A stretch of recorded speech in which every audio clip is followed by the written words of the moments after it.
الذی اسری بعبدہ، پاک ہے وہ ذات جو لے گئی اپنے بندے کو راتوں رات مسجد اقصی سے مسجد حرام سے مسجد اقصی۔ اگر یہ بات کسی انسان کی طرف منسوب ہوتی تو بات اور تھی، اگر یہ فعل حضور کی طرف منسوب ہوتا کہ حضور گئے تو بات اور تھی کہ میں آیا نہیں لایا گیا ہوں، حضور گئے نہیں لے جائے گئے ہیں، اور لے جانے والے وہ ذات ہے سبحان الذی اسری، وہ پاک ہے ہر عیب سے، ہر نقص سے، ہر ذوق سے، ہر کوتاہی سے، وہ منزہ ہے، اعلیٰ ہے، عرفہ ہے، بالا تر ہے، لہذا اس کی قدرت سے یہ ہرگز بعید نہیں کہ وہ اپنے بندے کو راتوں رات مسجد حرام سے مسجد اقصی اور پھر مسجد اقصی سے سدرۃ المنتہا تک لے جائے اور واپس لے آئے اور پھر مسجد حرام میں پہنچا دے۔ اور بعض روایات میں آتا ہے کہ وضو کا پانی ابھی بہ رہا تھا اور کنڈی جو ہے حضور کے مکان کی وہ ابھی ہل رہی تھی، معلوم ہوا وقت نہیں گزرا۔ میں کچھ بیان کروں گا، میرے بیان کرنے میں کچھ کمی اور بیشی ہونے کا اندیشہ ہے۔ اگر ہم اتنے خوش قسمت ہیں کہ وہ واقعہ ہمارے پاس ایک مفصل حدیث کی شکل میں موجود، اور حدیث بھی دوسرے یا تیسرے طبقے کی کتابوں کی نہیں، متفق علیہ، جس میں روایتاً جیسا کہ میں نے عرض کیا جس کا پایا تقریباً قرآن کے برابر، اور اس حدیث کے راوی ہیں حضرت مالک ابن صعصع رضی اللہ تعالی عنہ۔ ان کے بارے میں ایک بات ہے بڑی اہم، وہ نوٹ کر لیجئے۔ یہ انصاری صحابی ہیں، ان میں سے نہیں ہے کہ جنہیں حدیثیں بیان کرنے کا کوئی زیادہ شوق رہا ہو، یہ غالباً واحد حدیث ہے جو انہوں نے بیان کی، اور انہیں اس سے نہایت شغف تھا، نہایت محبت کے ساتھ انہوں نے اس کو محفوظ کیا تھا، اس کے ایک ایک لفظ کی حفاظت کی۔ چنانچہ بعض دوسرے وہ صحابہ بھی جنہوں نے خود حضور سے یہ بات سنی ہوئی تھی، اب ایک تو وہ خود براہ راست روایت کر رہے ہیں حضور سے کہ ہم نے سنا، حضرت انس ابن مالک رضی اللہ تعالی عنہ خود، لیکن وہ صحابہ بھی ان کی خدمت میں خاص طور پر حاضر ہو کر ان سے اس روایت کو سنتے، اس لیے کہ اس روایت میں ان کا درجہ بہت بلند، ان کو اس سے بہت شغف تھا۔ تو صحابہ جو براہ راست حضور سے سن چکے وہ بھی ان کے پاس جا کر خاص طور پر اس حدیث کو سنا کر، چنانچہ یہ روایت جو متفق علیہ ہے، یہ امام بخاری جو اس کو لائے ہیں عن قتادہ عن انس بن مالک عن مالک ابن صعصع رضی اللہ تعالی عنہ، حضرت انس ابن مالک سے روایت موجود ہے مسلم شریف میں براہ راست ان سے، لیکن یہ اس روایت کو بیان کر رہے ہیں حضرت مالک ابن صعصع رضی اللہ تعالی عنہ کے حوالے سے۔ روایت کیا ہے؟ ان النبی صلی اللہ علیہ وسلم حدثهم عن لیلۃ اسری بہ۔ اب دیکھیے یہ مرفوع حدیث ہو گئی، حضرت صعصع بیان فرما رہے ہیں کہ نبی اکرم صلی اللہ علیہ وسلم نے خود ہمیں سنایا، وہ حالات و واقعات سنائے جو اس رات کو پیش آئے جس رات کے انہیں لے جایا گیا۔ قال بینما انا فی الحطیم وربما قال فی الحجر، حضور فرماتے ہیں کہ میں اسی اثنا میں کہ میں حتیم میں تھا، اور ایک دوسری روایت میں الفاظ حجر آئے ہیں وہ بھی کہتے ہیں اسی حصے کو، مضطجعا میں لیٹا ہوا تھا، اذ اتانی آتن کہ اچانک میرے پاس ایک آنے والا آیا، یہ آنے والے کون ہیں؟ حضرت جبرائیل، یہ بعد میں واضح ہو جائے گا۔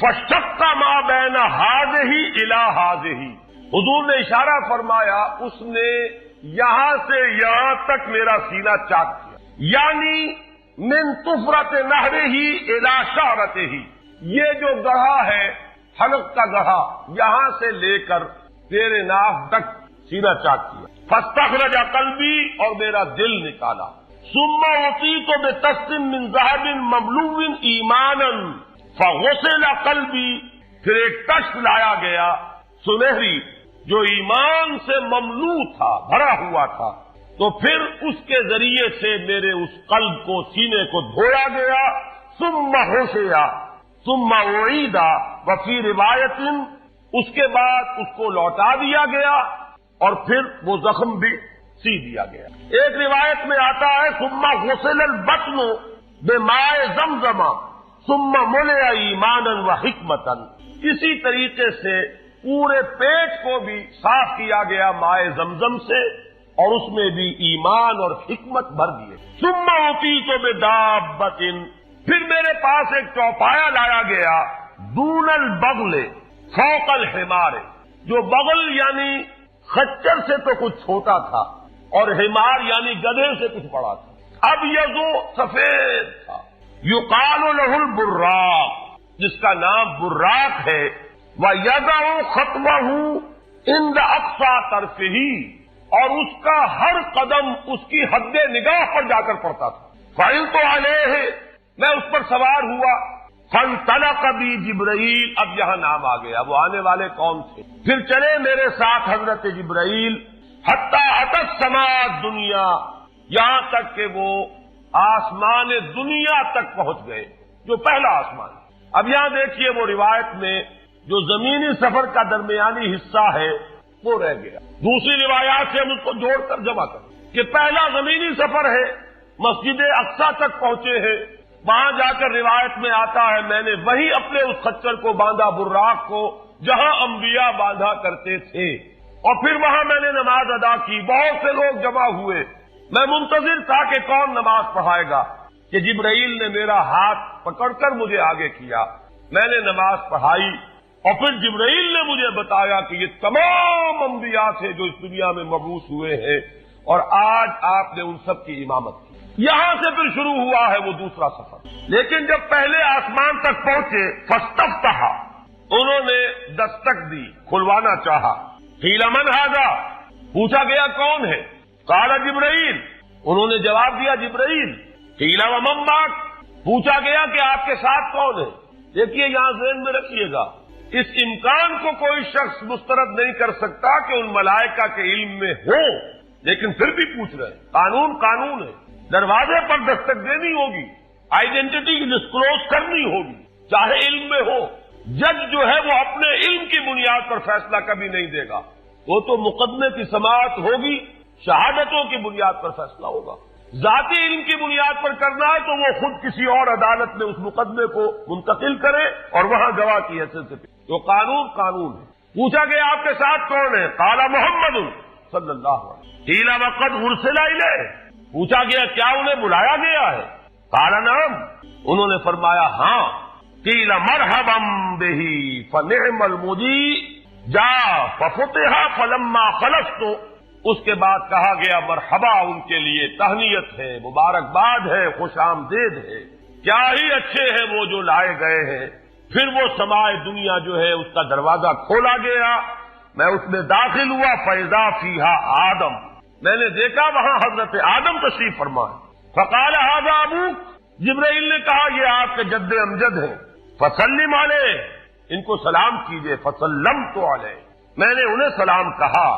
فرد السلام، انہوں نے سلام کا جواب دیا. ثم قال مرحبا بالابن الصالح والنبی الصالح، خوش آمدید ہے، مرحبا ہے صالح بیٹے اور صالح نبی پر. ثم صعد بی، پھر مجھے اور اٹھایا گیا. حتی اتی السماء الثانیۃ، یہاں تک کہ جبرائیل پہنچ گئے دوسرے آسمان تک. فاستفتح، پھر وہی سوال و جواب ہے، میں اب ترجمہ نہیں کروں گا. قیل من ھذا قال جبرائیل. قیل ومن معک قال محمد. قیل وقد ارسل الیہ قال نعم. قیل مرحبا بہ فنعم المجیء جاء ففتح فلما خلصت. جب یہ سارا اس کارروائی کے بعد داخل ہوئے ہیں دوسرے آسمان پر. فاذا یحییٰ وعیسیٰ وہو ابنا خالۃ، وہاں میں نے دیکھا کہ یحییٰ اور عیسیٰ ہیں اور یہ خالہ زاد بھائی ہیں. قال ھذا یحییٰ وھذا عیسیٰ فسلم علیہما. فسلمت فردا. ثم قال مرحبا بالاخ الصالح والنبی الصالح، انہوں نے بھی کہا خوش آمدید اور مرحبا ایک صالح بھائی اور صالح نبی کو. یہاں نوٹ کیجئے گا، حضرت عیسیٰ اور حضرت یحییٰ یہ بنی اسرائیل میں سے، لہذا حضور کو اپنا بیٹا نہیں کہہ سکتے، بھائی کہہ رہے ہیں. آدم جد امجد ہیں، انہوں نے بیٹا کہا ہے. مرحبا بابن الصالح والنبی الصالح، وہ نبی تو ہے، سب کہیں گے نبی، لیکن کوئی بھائی کہے گا، کوئی بیٹا کہے گا. ابراہیم بیٹا کہیں گے، موسیٰ وہ بھائی کہیں گے جن کی نسل سے آپ نہیں، وہ جو براہ راست نسل چلی آ رہی ہے اس میں جو ذکر کرے گا وہ بیٹے کے نام. ثم صعد بی الی السماء الثالثہ، فاستفتح قیل من ھذا قال جبرائیل قیل ومن معک قال محمدا قیل وقد ارسل الیہ قال نعم قیل مرحبا بہ فنعم المجیء جاء ففتح فلما خلصت اذا یوسف قال ھذا یوسف فسلم علیہ فسلمت علیہ فرد ثم قال مرحبا بالاخ الصالح والنبی الصالح۔ اب مجھے ترجمے کی ضرورت نہیں ہے، ایک مرتبہ بات آپ نے سمجھ لی، اب تیزی کے ساتھ میں اس حدیث کو پڑھ دینا چاہتا ہوں۔ ثم صعد بھی، پھر مجھے اور بلندی پر لے جایا گیا، حتی اتی السماء الرابعۃ فاستفتح قیل من ھذا قال جبرائیل قیل ومن معک قال محمد قیل وقد ارسل الیہ قال نعم قیل مرحبا بہ فنعم المجیء جاء ففتح فلما خلصت فاذا ادریس فقال ھذا ادریس فسلم علیہ فسلمت علیہ فرد ثم قال مرحبا بالاخ الصالح والنبی الصالح۔ یہاں ملاقات ہوئی حضرت ادریس علیہ الصلوۃ والسلام۔ ثم صعد بی حتی اتی السماء الخامسۃ فاستفتح قیل من ھذا قال جبرائیل قیل ومن معک قال محمد قیل وقد ارسل الیہ قال نعم قیل مرحبا بہ فنعم المجیء جاء ففتح فلما خلصت فاذا ہارون قال ھذا ہارون فسلم علیہ فسلمت علیہ فرد ثم قال مرحبا بالاخ الصالح والنبی الصالح۔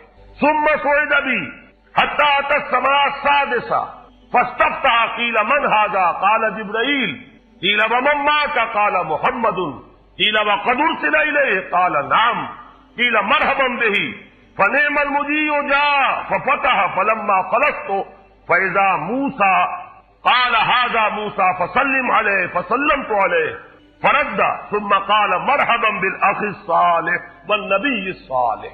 چھٹے آسمان پر یہ حضرت موسیٰ سے ملاقات ہوئی۔ فلما جاوزت بتا، جب میں آگے بڑھا تو حضرت موسیٰ روئے۔ قیل ما یبکیک، ان سے پوچھا گیا کہ آپ کو کیا چیز رلا رہی ہے؟ قال ابکی لان غلاما بعث بعدی، کہ مجھے اس بات پر رونا آ رہا ہے یہ نوجوان محمد صلی اللہ علیہ وسلم، یہ میرے بہت بعد ان کی بعثت ہوئی ہے۔ یدخل الجنت من امتہ اکثر ممن یدخلها من امتی، میرے بہت بعد آنے کے باوجود ان کی امت میں سے جنت میں داخل ہونے والوں کی تعداد میری امت کے مقابلے میں بہت زیادہ ہو۔ بہرحال اپنی امت کا خیال تو ہے، وہ شفقت جو نبی اور رسول کو اپنی امت پر ہونی چاہیے وہ ہے بتمام و کمال۔ اسے معاذ اللہ کسی حسد پر معمول نہ کیجیے، بلکہ وہ جو احساس ہوا ہے اپنی امت کی محرومی کا، وہ ہے کہ جس نے حضرت موسیٰ علیہ السلام پر یہ کیفیت طاری کی۔ ثم صعد بی، پھر مجھے اور بلند کیا گیا، الی السماء السابعۃ، ساتویں آسمان پر، فاستفتح قیل من ھذا قال جبرائیل قیل ومن معک قال محمد صلی اللہ علیہ وسلم قیل وقد بعث الیہ قال نعم قیل مرحبا بہ فنعم المجیء جاء فلما خلصت فاذا ابراہیم قال ھذا ابوک ابراہیم فسلم علیہ فسلمت علیہ فرد السلام ثم قال مرحبا بالابن الصالح والنبی الصالح۔ حضرت ابراہیم نے پھر استقبال کیا، خوش آمدید صالح بیٹے اور صالح نبی کے لیے۔ ثم رفعت، اب ذرا یہاں نوٹ کیجئے گا، یہاں صعد تو نہیں آیا، صعد بھی نہیں آیا، رفعت، پھر مجھے اور بلند کیا گیا، الی سدرۃ المنتہی، یہ سدرہ منتہا ہے جس کا ذکر ہے سورۃ النجم، اسی سدرۃ المنتہا کے پاس جنت ماوا ہے، وہ جس کا وعدہ کیا گیا ہے، جو ٹھکانہ بنے گی اللہ کے نیکوکار بندوں کا، جس میں وہ رہے گا ہمیشہ ہمیش۔ فادخلوها خالدین، وہ بھی وہی ہے۔ پھر اٹھائے گئے حضور بیت المعمور تک، ثم اعطیت باناء من خمر واناء من لبن واناء من عسل، پھر میرے سامنے یہ بیت معمور کیا ہے یہ بھی جان لیجئے، یہ در حقیقت اس سماء سابعہ پر، ساتویں آسمان پر، خانہ کعبہ کا اصل جو ہے اللہ کا گھر، جس کا یہ ظل اور سایہ اس دنیا میں ہے، خانہ کعبہ، یہ ہے وہ بیت المعمور، جس کے بارے میں ایک اور روایت میں الفاظ یہ آئے ہیں، اس میں روزانہ 70,000 فرشتے داخل ہوتے ہیں، اور جو فرشتہ ایک مرتبہ داخل ہوا ہے آج تک اسے دوبارہ داخل ہونے کی نوبت نہیں آئی۔ اسی طریقے سے وہ فرشتے ہیں جو طواف کرتے ہیں خانہ کعبہ کا۔ پھر جان لیجئے یہ ہماری نگاہوں سے مخفی عالم غیب کی ایک دنیا ہے اپنی جگہ، چاہے ہمیں نظر نہ آئے۔ پھر میرے سامنے 3 برتن لائے گئے، ایک دودھ کا اور ایک شہد کا اور ایک شراب کا۔ فاخذت اللبن، میں نے دودھ والا پیالہ اٹھا لیا۔ قال ہی الفطرہ، حضرت جبرائیل نے توثیق کی کہ یہ ہے اصل میں آپ کا انتخاب درست ہے، یہ فطرت ہے، فطرت اللہ التی فطر الناس علیہا، یہی جو فطرت انسانی سے قریب ترین شے ہے اس کا آپ نے انتخاب کیا۔ اتت انت علیہا و امتک، اسی فطرت پر اے محمد آپ بھی ہے اور آپ کی امت بھی۔ ثم فرضت علیہ صلوات 50 کل یوم، ایک اور روایت میں الفاظ آئے ہیں، اس میں اس کی وضاحت نہیں ہے کہ 3 چیزیں حضور کو یہاں عطا کی گئی۔ ایک تو 50 نمازیں جو فرض ہوئی، ایک دن رات میں 50 نمازیں، اور ایک سورہ بقرہ کی آخری 2 آیات جو تحفہ اللہ نے دیا محمد کو امت کے لیے صلی اللہ علیہ وسلم۔ آمن الرسول بما انزل الیہ من ربہ والمؤمنون کل آمن باللہ وملائکتہ وکتبہ ورسلہ، یہاں سے لے کر آخر تک فانصرنا علی القوم الکافرین تک، یہ 2 آیات یہ جنت کے خزانوں میں سے 2 خزانے ہیں جو شب معراج کو عطا ہوئے ہیں محمد الرسول اللہ کو بطور تحفہ امت کے۔ اور تیسری بات یہ کہ اے نبی آپ کی امت کے لیے یہ خصوصی بات ہے کہ آپ کی امتیوں کے گناہ کبیرہ بھی بغیر توبہ کے معاف ہو سکیں گے۔ یہ خصوصی تحفے ہیں جو امت کے لیے لے کر آئے محمد صلی اللہ علیہ وسلم۔ 3 تحفے، نماز جو اس معراج میں فرض ہو رہی ہے اور اسی کو حضور کہہ رہے ہیں الصلاۃ معراج المومنین، اہل ایمان کے لیے یہ بمنزلہ معراج۔ اس میں پھر روایت میں تفصیل آ رہی ہے، واپس جب آئے ہیں حضرت موسیٰ سے ملاقات ہوئی اور انہوں نے یہ فرمایا کہ یہ 50 نمازیں بہت ہیں، مجھے تجربہ ہے، تمہاری امت اس کا تحمل نہ کر سکے گی، واپس جاؤ درخواست کرو کم کرواؤ۔ حضور گئے، 10 نمازیں اس میں معاف ہوئی، 40 ہوئی، پھر یہی بات ہوئی، پھر بھیجا حضرت موسیٰ نے، پھر 30 ہوئی، پھر 20 ہوئی، چوتھی مرتبہ پھر وہ 10 اور پھر 5 رہ گئی، اس پر بھی حضرت موسیٰ نے یہ کہا اب بھی جاؤ یہ بھی بھاری ہے۔ حضور نے فرمایا مجھے شرم آتی، میں اتنی مرتبہ جا چکا ہوں، مزید اب جانے سے حیا محسوس کر رہا ہوں۔ تو ندا آئی کہ یہ 5 ہی 50 کے برابر ہے، ہمارے ہاں قول بدلا نہیں جاتا۔ یہ 5 جو ہے در حقیقت یہ قائم مقام ہے ان 50 کے کہ جو اولاً ہم نے فرض کی تھی، یہ 50 ہی شمار ہوں گی اگر ان کا انسان ان پر مداومت اختیار کر لے۔ میں آخری جملہ آپ کو اس کا سنا دیتا ہوں۔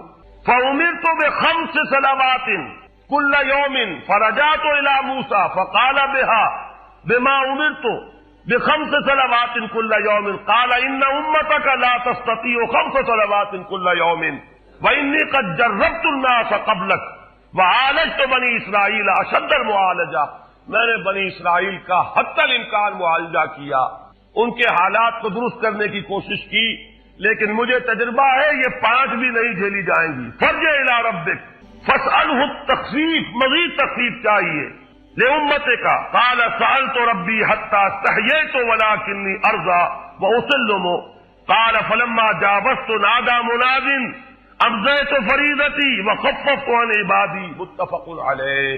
مجھے ندا آئی کہ میں نے اپنے بندوں پر تخفیف کی۔ اس میں وہ ذکر نہیں ہے، دوسری روایت میں ہے کہ ساتھ ہی وضاحت ہو گئی کہ یہ 5 نمازیں بھی 50 کے برابر ہے، میری بات نہیں بدلی گئی ہے، وہ در حقیقت میں نے اسی 50 کا رتبہ جو ہے ان 5 کو عطا فرمایا۔ یہ روایت ہے جو متفق علیہ۔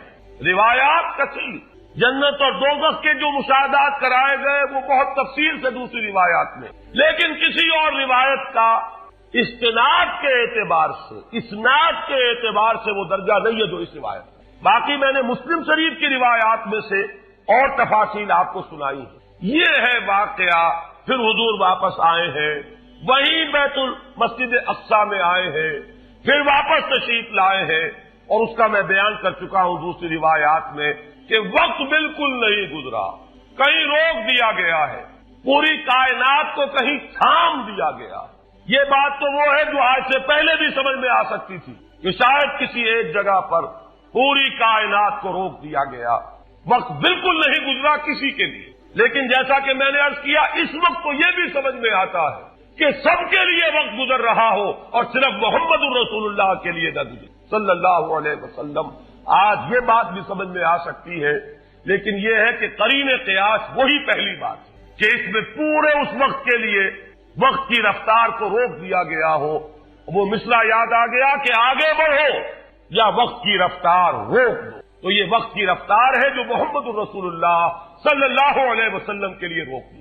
اس کے بعد جو ہنگامہ ہونا چاہیے تھا وہ ہوا. صبح جب حضور نے فرمایا کہ یہ میرے ساتھ واقعہ پیش آیا ہے تو جو رد عمل ہونا چاہیے تھا وہ ہوا. یہاں تک بھی ہوا ہے کہ بہت سے مومنین صادقین متزلزل ہو گئے. مشرکین نے, کفار نے بغلیں بجائی کہ اب ہمیں موقع مل گیا. معلوم ہوتا ہے ابھی تک تو شک ہی کی بات تھی کہ ان کو کچھ خلل دماغی کا عارضہ ہے. اب تو ثابت ہو گیا, کسی شک کو شبے کی گنجائش نہیں. چنانچہ اب آپ اس کا اندازہ کیجیے. یہ واقعہ مکے میں بیٹھ کر بیان کیا جا رہا ہے. امتحان لیے گئے. اچھا اگر گئے تھے تو بتاؤ مسجد اقصی کے ستون کتنے ہیں, وہاں کی کھڑکیاں کیسی ہیں. حضور فرماتے ہیں, ایک حدیث موجود ہے کہ میں گھبرا گیا. اس لیے کہ کس کو یاد رہتا ہے مسجد اقصی میں جا کر حضور ستون تو نہیں گن رہے تھے, لیکن یہ کہ جب پوچھا جا رہا ہے تو مجمع میں تو ہو سکتا ہے کہ تالی پٹ جائے کہ اچانک اللہ تعالیٰ نے میرے سامنے مسجد اقصی کو کہا. اب میں دیکھ کر بتا رہا ہوں اور لوگ دنگ ہو رہے ہیں. اب دیکھیے وہ مشاہدہ جو میں نے عرض کیا تھا, مشاہدات بے شمار ہیں. جنت سامنے لے آئی جاتی ہے اور آگ سامنے لے آئی جاتی ہے, جہنم سامنے لے آئی جاتی ہے, مسجد اقصی سامنے لے آئی گئی, جن میں سے ہر سوال کا جواب حضور نے مشاہدے سے. اسی ضمن میں وہ واقعہ آتا ہے کہ حضرت ابو بکر کے پاس گئے لوگ دوڑے دوڑے. وہ یہ سمجھتے تھے کہ اگر یہ پالا ہم مار لیں تو پھر ہماری جیت ہے. ابو بکر کو اگر ہم متزلزل کر دیں تو پھر گویا کہ ہمارے لیے کوئی اور پرابلم نہ رہے گا. روایت میں آتا ہے حضرت ابو بکر نے بھی سن کر ایک دفعہ جھرجھری لی ہے, لیکن صرف ایک سوال کیا, کیا واقعی وہ یہ فرما رہے ہیں؟ لوگوں نے خوش ہو کر کہا, تالیاں بجائے ہاں ہاں کہہ رہے ہیں, چلو ہم نے چلتے. انہوں نے سمجھا کہ ہمارا وار جو ہے کارگر ہوا ہے, واقعی کو تزلزل ہے. لیکن اگلا جواب ابو بکر کا یہ تھا, اگر وہ کہہ رہے ہیں تو 100% درست کہہ رہے ہیں. میں روزانہ یہ مانتا ہوں کہ فرشتہ آسمان سے ان کے پاس آتا ہے, تو اگر ایک مرتبہ انہیں آسمان پر لے جایا گیا تو یہ کون سی بات؟ یہ ہے وہ دن کہ جس کے بعد صدیق اکبر شمار ہوئے ہیں ابو بکر صدیق.